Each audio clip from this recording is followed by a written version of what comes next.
Hi yogis. Okay, Sadie Nardini here, founder of Core Strength Vinyasa Yoga. It's a pretty hot style in every sense of the word, I must say. But it's not all about the heat, especially now when it's summertime and I'm here in New York and I'm really feeling the heat.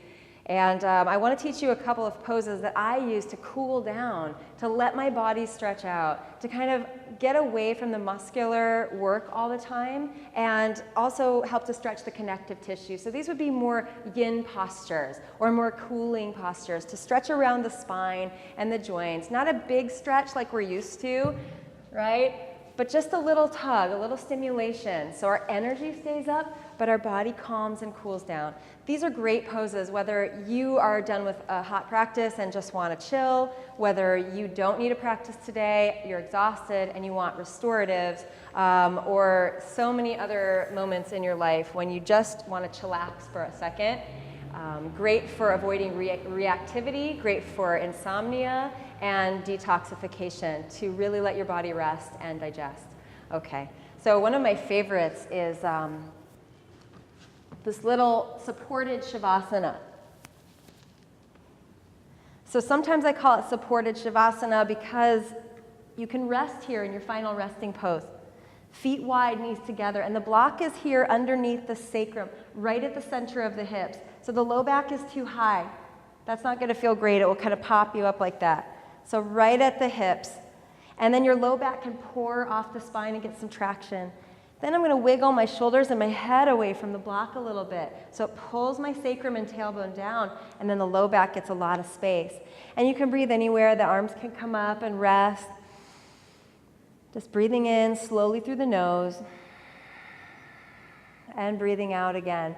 Feet wide. If the knees can come a little closer, that's great. Really helps to widen out that lower back.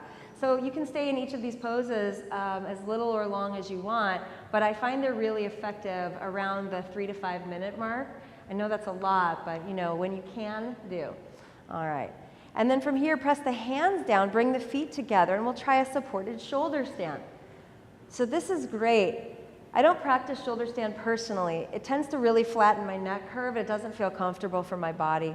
So instead I do this one. It's a great full body detoxification and requires a lot less kind of stretch and potential for compression at the neck spine. It lets the psoas and the legs just drip down into the body. So just be here. Actually, don't work so hard. Let those legs relax, almost as if you would bend them. Good. Take a deep breath in here and exhale it out. Please stay here for as long as you wish. When you're finished with that, you might try a minute or so with the bent knees to just take the legs offline and really let this hip crease area surrender and soften. So this is a hip opener or a hip energy stimulator, as well as a root energy stimulator and a sacral health pose. So really good for low back pain. All right, we're going to slowly come down from here. Draw the knees in, make little circles one way and then the other. And then we can roll to one side. So we're not going to, do all the rocking and rolling today. We're just going to slowly come up, and we'll take a lovely goddess pose with a block. So goddess pose here, block here. If you need another block on top of this, if you're not so flexible, then that's okay. We're going to inhale, lift the spine up, and exhale, just round your spine over. Good. So rounding down. Having the block here means you're not going to be using your back body. You can really get into the spine and give a nice little stretch. So you want to come to the point where you're feeling a little bit of tug in a joint area or along the spine. For me, it starts in my groins and hip joints. Not a huge stretch, remember. That's not great for the joints. So here we go. We're just going to exhale and release here. Again, from 3 to 5 minutes if possible for you. Hey, if you have 30 seconds, do that. All right. We can widen the legs and do the same thing. Inhale here and exhale. So notice how I'm not pressing the legs down. I'm not doing this. It's not a muscular stretch. And we're breathing to the point where we first begin to feel a stretch.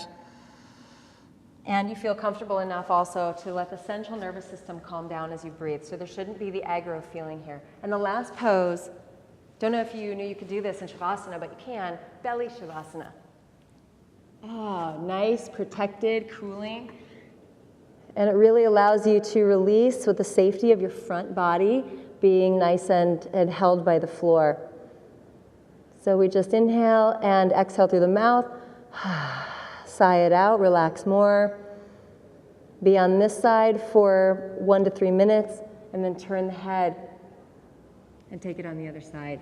When you're done with that, press yourself gently back into child's pose, rock back and forth. And there you go, a nice cooling, calming, chillaxing, and detoxifying practice for your body that also helps you gain flexibility and helps you balance your energy even as you calm and center. That's what yoga is all about. So next time you're doing your yang practice, your fire practice, remember to add the yin, add the cool, and exit the practice like this, not ready for a fight. Okay, from me to you, namaste.